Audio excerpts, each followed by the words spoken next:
Good afternoon and welcome to another exciting biology class with myself, Miss Dakin. Now today, I'm taking a little bit of a different approach to teaching you content. The reason I am doing so is because this exact way that I'm presenting it, a video cast, is what your next assignment to me is going to be, proving that you can use this technology and that you know the content that we are learning. Now, the content that we are learning today is an introduction to DNA. So it is just the baseline information that we are going to progress on top of throughout this course, this unit, which can maybe build a foundation for your university career or even actual career in the future. So before I go into this lesson, I'll just say that we will go into the details of this assignment when I am done with the content of the lesson. Without further ado, let's get right into the content. So, Introduction to DNA. Today we are going to learn the basic structure and function. Nucleus and chromosomes is where we're going to start. You may have learned these terms in the past. You probably just brushed the surface. Today we're going to go a little bit deeper, mostly review, but again, it's going to set a great foundation for the basis, the rest of the unit. So the nucleus is the command center of the cell. Everything that happens in a cell is controlled by the nucleus. Something that I like to compare it to is a city hall. City hall has all the information about the city. It's got maps, it's got people, it's got places to go. If you need a permit, you're going to go to City Hall. So it has control over everything that's happening within the city as the nucleus does in the cell. Most cells have one nucleus, which contains thin fibers called chromatin that coil up to become chromosomes. The nucleus has two membranes surrounding it that allow passage of certain materials. So this separates the contents of the nucleus and the cytoplasm. You may be familiar from past science courses that in the cytoplasm you have other organelles such as the mitochondria. This membrane separates all those from the nucleus. The nucleolus is found inside the nucleus. Cells may have one or two nuclei, which contains ribonucleic acid, more commonly known as just RNA, that assemble ribosomes to make proteins. So inside the nucleolus is the place where specific instructions are produced for the cell to carry out. Now here on the right we have an electron micrograph image of nucleus and nucleolus.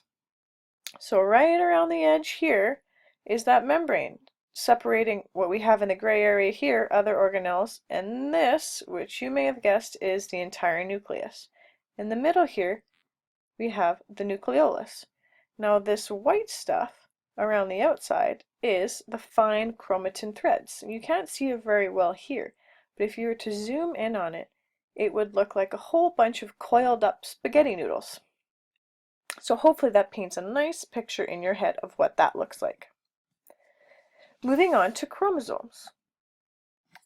Chromosomes contain long, thin threads of DNA, deoxyribonucleic acid. So the picture over here, we have a cell and we have the nucleus. Now you can see these darker spots inside, and when you zoom in on those, you're going to get this picture of a chromosome. And if you zoom in on the chromosome, you are going to get long, coiled DNA, deoxyribonucleic acid. Now this is found inside the nucleus, outside the nucleolus. So like that last picture, the spaghetti noodles. The number of chromosomes vary from one organism to another. Us humans, we have 46. Your dogs have 78. Cats have 38. Now something to note just to the side, the size of the organism has nothing to do with the number of chromosomes it has. Chromatids. A chromatid is a single strand of coiled DNA. During cell division, The chromatid makes an exact copy, forming a chromosome joined by a centromere. So if we shift our attention to this picture here, this here down to here is a chromatid. During cell division, it produces this guy right here, up here, an exact copy that needs to be held together, and this is the centromere, which holds it together. Chromosomes and genes. As I said, a human's full set of chromosomes is 46. Half the chromosomes come from the mother and half come from the father, and each contribute equally. So each of you here in front of me, including myself behind the computer here, 50% my father, 50% my mother.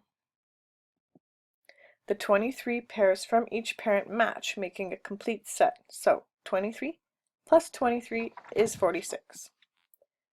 Genes are carried by chromosomes and carry the chemical information that determines what we look like, or what a trait looks like specifically. Genes are inherited from our parents and determine characteristics or features we may have. Most of us can probably look in the mirror and then look back at our parents and say, yeah, I have my mom's eyes, or yeah, I have my dad's hair color. Those are the exact things and information that chromosomes carry. Genes. Some genes are dominant, show up more often. Some genes are recessive and remain hidden and may skip generations. So to illustrate that, here at the bottom, we have two parents. We got a dad, we got a mom. Dad has brown eyes, which is a dominant gene. Mom has blue eyes, which is a recessive gene. So you're going to take one chromosome from dad, one from mom. You're going to get a child that has brown eyes because brown is dominant. Now, blue is still there, but it's hidden because brown dominates blue. Anyways, we're going to go into that later in the unit, but I just thought I would plant that seed. This is a great picture of a DNA model, which we have actually a few of these throughout the class that really zoom in and enlarge what a DNA molecule looks like, what it is made out of, all of its components. We're going to look a little bit further into that. So DNA, like I said, deoxyribonucleic acid, is found in chromosomes and made of genes. It is a double helix shape or a spiral staircase. Lots of people like to refer to it also as a twisted ladder. So if you're holding a little mini ladder in your hands, just pretend you are, and you twist it from each end, it curls and twists nicely to a twisted ladder or a spiral staircase shape.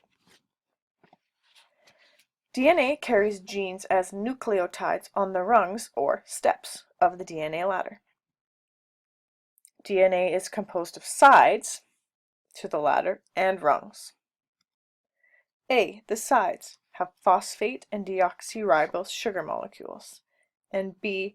The rungs have bases of nucleic acids. The DNA rungs, or the steps on the ladder. DNA rungs are made of two kinds of nucleic acids called purines and pyrimidines. One of each joins, forming a rung of the DNA ladder. So if you can picture in your head, coming out from the sides of the ladder, so the sugar and the phosphate, we have one half coming from one side and another half coming from the other side that join to make a rung. One side is a purine, one side is a pyrimidine. The purine side is either going to be adenine or guanine. The pyrimidine side is going to be cytosine or thymine. The opposite nucleic acids match and fit together like a lock and key. So, in saying that, only certain ones go together. Adenine always goes with thymine. Guanine always goes with cytosine. Something that helped me remember this as a student was that G and C look very similar. So G always goes with C and A always goes with T. Now, This is moving a little bit ahead into tomorrow, but just to kind of get you inquiring and thinking a little bit further about this. This is an activity we're going to do tomorrow. We have licorice, toothpicks, 4 different colors of marshmallows. We're going to build our own models of DNA and label them. I'm not going to tell you how we're going to do it. I'm going to let you think about it so that you can come to class tomorrow prepared for this activity. Thank you so much for paying attention to this video cast. I hope you learned something on how you are going to present yours. I also hope you have really paid close attention and made notes on your handouts that I gave you of the content. I'm going to explain now what I expect of you in your assignment. We're going to go through the outline, and I'm also going to give an example and an overview of the online programs you can use, including Google Slides, PowerPoint, as you all know, that's the one I used here. You can also use Prezi. We're going to go through the different tools you can use to make this video cast. Screencast-O-Matic, you can use Jing, there's many other ones. So we're just going to go through that. And again, thanks for listening.